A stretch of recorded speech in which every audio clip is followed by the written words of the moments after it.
अस्सलामुअलैकुम रहमतुल्लाहि व बरकातुहू। एक दिन एक सहाबी मस्जिद से नमाज पढ़कर फारिग हुए और अपने घर को जा रहे थे कि उनके जहन में ख्याल आया कुछ लोग मुसाफिर भी होंगे जो यहाँ नमाज पढ़ने आते हैं, क्यों ना उनके लिए उनकी सवारी बांधने के लिए कोई इंतज़ाम किया जाए। उन्होंने इधर उधर देखा और उनको एक लकड़ी का एक टुकड़ा, एक पीस नज़र आ गया। उन्होंने पकड़ा और ज़मीन के अंदर गाड़ दिया और कहा, और इस नीयत से गाड़ा कि जो शख्स नमाज पढ़ने आएगा वो इसके ऊपर अपनी सवारी बांध कर बेखौफ होकर नमाज पढ़ेगा। उसको ये खौफ नहीं होगा कि उसकी सवारी कहीं चली जाएगी, कहीं भाग जाएगी।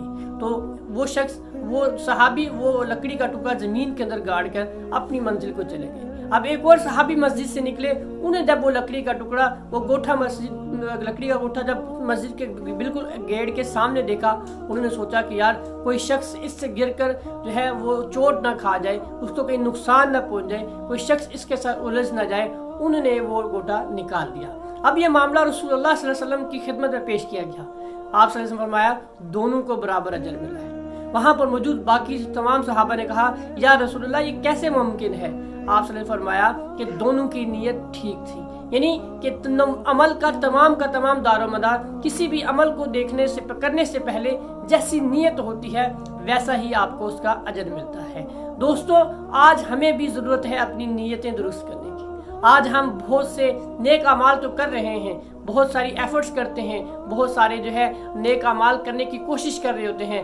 चैरिटी देते हुए हम बहुत से आगे बढ़ जाते हैं, ज़कात देते हुए हम बहुत सारे अमाउंट की ज़कात तो देते हैं, लेकिन हमें ये सोचना है, ये समझना है, ये ख्याल करना है कि हम जब ये नेक अमल कर रहे थे उस वक्त हमारी ये नीयत क्या थी। क्योंकि अल्लाह के यहाँ क्वांटिटी कभी मैटर नहीं करती। आप कौन हो, क्या दे रहे हो, कितना दे रहे हो, किस क्वालिटी का दे रहे हो, ये अल्लाह के यहाँ मैटर नहीं करती। इन सबसे ज़्यादा मैटर करती है आपकी नीयत क्या है। यानी आपकी नीयत पहला काम है अमल के कबूल होने के अंदर, और ये बाकी चीज़ें जो मैंने अभी बताई हैं ये सेकेंडरी हैं। इन सबसे पहले आपको अपनी नीयत दुरुस्त करनी है।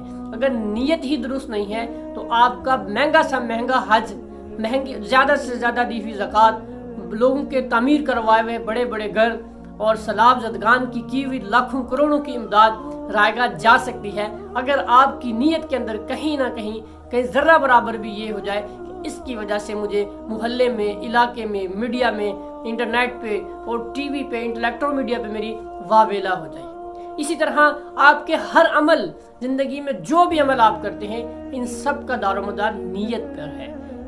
इमाम बुखारी रहमतुल्लाह अलैह जब अपनी किताब मुरतब कर रहे थे तो वो भी सबसे पहले जो हदीस लेकर आए हैं वो यही लेकर आए हैं कि इन्नमल अमालु बिन्नियात, अमलों का तमाम दारोमदार नीयत पर है।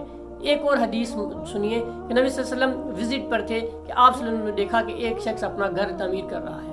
आप सल्लल्लाहु अलैहि वसल्लम उसका घर देखने चले गए तो आपकी नज़र वहाँ पे रोशनदान पे पड़ी। आपने पूछा, सहाबी ये क्या है? तो उस सहाबी ने कहा कि ये रोशनदान है, यहाँ से हवा और रोशनी आएगी।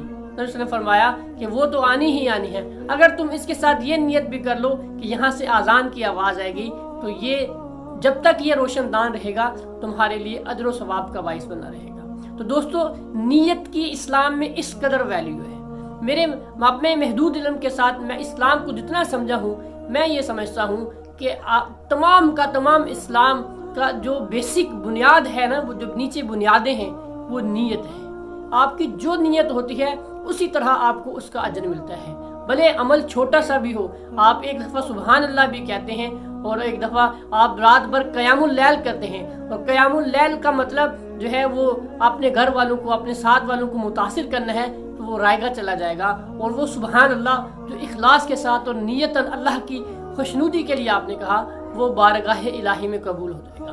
तो ज़िंदगी में कोई भी काम कर रहे हैं। अच्छा, एक और बात मैं आपको बता दूं, ये नीयत सिर्फ अब इबादत में ही काम नहीं आती, आपकी ज़िंदगी के हर एक पहलू में काम आती है। मेरा अपना मुशाहदा रहा कि अगर आप कोई काम किसी को दिखलावे के लिए कर रहे हैं कि मुझे इससे अप्रिसिएशन मिलेगी, मुझे यहाँ से मेरा एक लोगों के यहाँ मेरा एक अच्छा मेरी हवा कायम होगी, तो आप यकीन जानिए कुछ अरसे बाद वो अमल आपकी जिल्लत का बाइस बन जाएगा। तो आप ज़िंदगी के अंदर कोई भी काम कर रहे हैं, A to Z कुछ भी कर रहे हैं, उससे पहले अपनी नीयत को खंगाल लीजिए کیونکہ نیت نہیں صحیح نہیں ہے تو وہ عمل رائے گا چلا جائے گا اور وہ آپ کا ویسٹیج آف ٹائم کہلائے گا، وہ آپ کی زندگی کا ضائع کردہ ہوا وقت کہلائے گا۔ اور مومن کبھی بھی کوئی ایسا کام نہیں کرتا جس کا اثر اس کی آخرت کو بہتری کرنے میں نہ ہو۔ مومن کا ایک ایک لمحہ جو ہے وہ عبادت پہ مشتمل ہے۔ یہ حدیث ہم نے بار بار سنی ہے، تو یہ کیسے ممکن ہو سکتا ہے؟ یہ اس کی ممکن کرنے کا ایک پہلو یہ بھی ہے کہ ہم سب اپنی نیتوں کو درست کر لیں، کیونکہ نیتوں کی درستگی عمل کی قبولیت کی شرط نمبر 1 ہے۔ یہ نہیں ہے تو باقی تمام شرائط تو بعد کی بات ہے۔ پہلی شرط پہ اگر آپ پورا نہیں اتریں گے تو آپ کے عمل کیسے قبول ہوں گے؟